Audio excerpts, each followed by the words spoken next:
versets 17 à 21. Le ministère évangélique des âmes glorifiées en l'Éternel, autrement connu sous le nom de Méage, est une dénomination protestante évangélique et pentecôtiste composée de croyants qui ont sujet de se glorifier en Jésus-Christ, pour ce qui regarde les choses de Dieu, et qui se sont fait honneur d'annoncer l'évangile aux non-croyants, en sorte que l'évangile de Christ soit abondamment annoncé partout dans le monde entier. Amen. Mois d'avril. Mois de Nisan. Les vérités spirituelles. Le mois de Nisan correspond au premier mois du calendrier biblique, le calendrier instauré par Dieu, et c'est en même temps pour nous chrétiens, le premier mois de l'année ecclésiastique. Les textes bibliques. 2 Chroniques chapitre 29. Psaume chapitre 91. Apocalypse chapitre 3 verset 20. 2 Chroniques chapitre 29. Ézéchia devint roi à l'âge de 25 ans, et il régna 29 ans à Jérusalem. Sa mère s'appelait Abijah, fille de Zacharie. Il fit ce qui est droit aux yeux de l'Éternel, entièrement comme avait fait David, son père. La première année de son règne, au premier mois, il ouvrit les portes de la maison de l'Éternel, et il les répara. Il fit venir les sacrificateurs et les Lévites, qu'il assembla dans la place orientale, et il leur dit, « Écoutez-moi, Lévites. Maintenant sanctifiez-vous, sanctifiez la maison de l'Éternel, le Dieu de vos pères, et mettez ce qui est impur hors du sanctuaire. Car nos pères ont péché, ils ont fait ce qui est mal aux yeux de l'Éternel, notre Dieu, ils l'ont abandonné, ils ont détourné le regard du tabernacle de l'Éternel et lui ont tourné le dos. Ils ont même fermé les portes du portique et éteint les lampes, et ils n'ont offert au Dieu d'Israël ni parfum ni holocauste dans le sanctuaire. Aussi la colère de l'Éternel a été sur Juda et sur Jérusalem, et il les a livrés au trouble, à la désolation et à la moquerie, comme vous le voyez de vos yeux. Et voici, à cause de cela nos pères sont tombés par l'épée, et nos fils, nos filles et nos femmes sont en captivité. J'ai donc l'intention de faire alliance avec l'Éternel, le Dieu d'Israël, pour que son ardente colère se détourne de nous. Maintenant, mes fils, cessez d'être négligents, car vous avez été choisis par l'Éternel pour vous tenir à son service devant lui, pour être ses serviteurs, et pour lui offrir des parfums. Et les Lévites se levèrent, Machat, fils d'Amasaï, Joël, fils d'Azaria, des fils des Kéatites, et des fils des Merarites, Kis, fils d'Abdi, Azaria, fils de Joëlélel, et des Gershonites, Jotch, fils de Zima, Éden, fils de Jotch, et des fils d'Élitsaphan, Shimri et Jéiel, et des fils d'Azaph, Zacharie et Matania, et des fils d'Éman, Joël et Shimei, et des fils de Jeduthun, Skemaïja et Uziel. Ils réunirent leurs frères, et, après s'être sanctifiés, ils vinrent pour purifier la maison de l'Éternel, selon l'ordre du roi et d'après les paroles de l'Éternel. Les sacrificateurs entrèrent dans l'intérieur de la maison de l'Éternel pour la purifier. Ils sortirent toutes les impuretés qu'ils trouvèrent dans le temple de l'Éternel et les mirent dans le parvis de la maison de l'Éternel, où les Lévites les reçurent pour les emporter dehors au torrent de Cédron. Ils commencèrent ces purifications le premier jour du premier mois. Le 8e jour du mois, ils entrèrent dans le portique de l'Éternel, et ils mirent 8 jours à purifier la maison de l'Éternel. Le 16e jour du premier mois, ils avaient achevé. Ils se rendirent ensuite chez le roi Ézéchia, et dirent, « Nous avons purifié toute la maison de l'Éternel, l'autel des holocaustes et tous ses ustensiles, et la table des pains de proposition et tous ses ustensiles. Nous avons remis en état et purifié tous les ustensiles que le roi Achaz avait profanés pendant son règne, lors de ses transgressions, ils sont devant l'autel de l'Éternel. » Le roi Ézéchia se leva de bon matin, assembla les chefs de la ville, et monta à la maison de l'Éternel. Ils offrirent 7 taureaux, 7 béliers, 7 agneaux et 7 boucs, en sacrifice d'expiation pour le royaume, pour le sanctuaire, et pour Juda.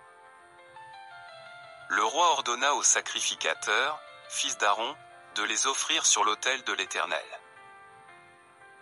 Les sacrificateurs égorgèrent les bœufs, et reçurent le sang, qu'ils répandirent sur l'autel, Ils égorgèrent les béliers, et répandirent le sang sur l'autel. Ils égorgèrent les agneaux, et répandirent le sang sur l'autel. On amena ensuite les boucs expiatoires devant le roi et devant l'assemblée, qui posèrent leurs mains sur eux. Les sacrificateurs les égorgèrent, et répandirent leur sang au pied de l'autel en expiation pour les péchés de tout Israël, car c'était pour tout Israël que le roi avait ordonné l'holocauste et le sacrifice d'expiation. Il fit placer les Lévites dans la maison de l'Éternel avec des cymbales, des luttes et des harpes, selon l'ordre de David, de Gad le voyant du roi, et de Nathan, le prophète, car c'était un ordre de l'Éternel, transmis par ses prophètes. Les Lévites prirent place avec les instruments de David, et les sacrificateurs avec les trompettes. Ézéchia ordonna d'offrir l'holocauste sur l'autel, et au moment où commença l'holocauste, commença aussi le chant de l'Éternel, au son des trompettes et avec accompagnement des instruments de David, roi d'Israël. Toute l'assemblée se prosterna, on chanta le cantique, et l'on sonna des trompettes, le tout jusqu'à ce que l'holocauste fût achevé. Et quand on eut achevé d'offrir l'holocauste, le roi et tous ceux qui étaient avec lui fléchirent le genou et se prosternèrent. Puis le roi Ézéchia et les chefs dirent aux Lévites de célébrer l'Éternel avec les paroles de David et du prophète Asaph, et ils le célébrèrent avec des transports de joie, et ils s'inclinèrent et se prosternèrent. Ézéchia prit alors la parole, et dit, « Maintenant que vous vous êtes consacrés à l'Éternel, approchez-vous, amenez des victimes et offrez en sacrifice d'action de grâce à la maison de l'Éternel. » Et l'assemblée amena des victimes et offrit des sacrifices d'action de grâce, et tous ceux dont le cœur était bien disposé offrirent des holocaustes.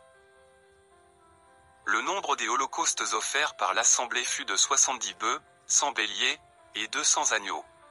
Toutes ces victimes furent immolées en holocauste à l'Éternel. Et l'on consacra encore 600 bœufs et 3000 brebis.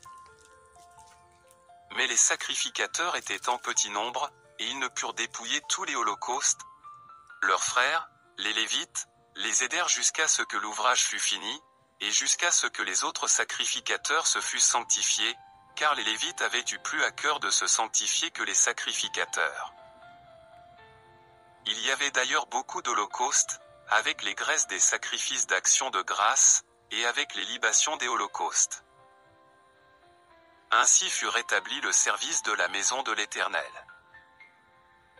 Ézéchia et tout le peuple se réjouirent de ce que Dieu avait bien disposé le peuple, car la chose se fit subitement. Psaume chapitre 91.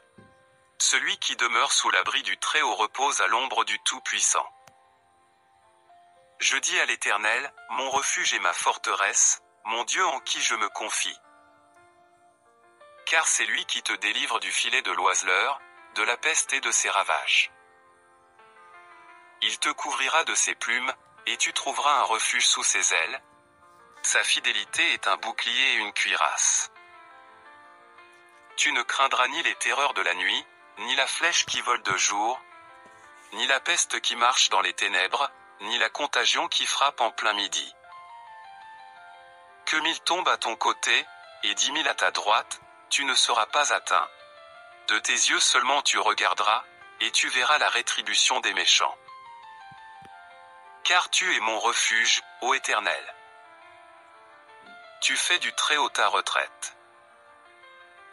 Aucun malheur ne t'arrivera, aucun fléau n'approchera de ta tente. Car il ordonnera à ses anges de te garder dans toutes tes voies. Ils te porteront sur les mains, de peur que ton pied ne heurte contre une pierre. Tu marcheras sur le lion et sur l'aspic, tu fouleras le lionceau et le dragon. Puisqu'il m'aime, je le délivrerai. Je le protégerai, puisqu'il connaît mon nom. Il m'invoquera, et je lui répondrai. Je serai avec lui dans la détresse, je le délivrerai et je le glorifierai. Je le rassasierai de longs jours, et je lui ferai voir mon salut. Apocalypse chapitre 3 verset 20. Voici, je me tiens à la porte, et je frappe. Si quelqu'un entend ma voix et ouvre la porte, j'y entrerai chez lui, je souperai avec lui, et lui avec moi. Amen. Les exemples à suivre. nous nous inspirons pendant le mois de Nisan du roi Ézéchia fils de David. La Bible dans 2 Rois 18 verset 3 dit qu'il fit ce qui est droit aux yeux de l'Éternel, entièrement comme avait fait David son père. Nous lisons dans 2 Chroniques 29 les versets 3 à 5, ce que Ézéchia fit au début de son règne, la première année de son règne, au premier mois, il ouvrit les portes de la maison de l'Éternel, et il les répara. Il fit venir les sacrificateurs et les Lévites, qu'il assembla dans la place orientale, et il leur dit, « Écoutez-moi, Lévites, maintenant sanctifiez-vous, sanctifiez la maison de l'Éternel, le Dieu de vos pères, et mettez ce qui est impur hors du sanctuaire. » Au premier mois dans la première année du règne d'Ézéchia nous notons qu'il ouvra les portes de la maison de l'Éternel et les répara. De même pour les chrétiens que nous sommes, c'est le premier mois de l'année où nous établissons le calendrier biblique et le début de notre mission en tant qu'enfants de Dieu. Les actes à poser.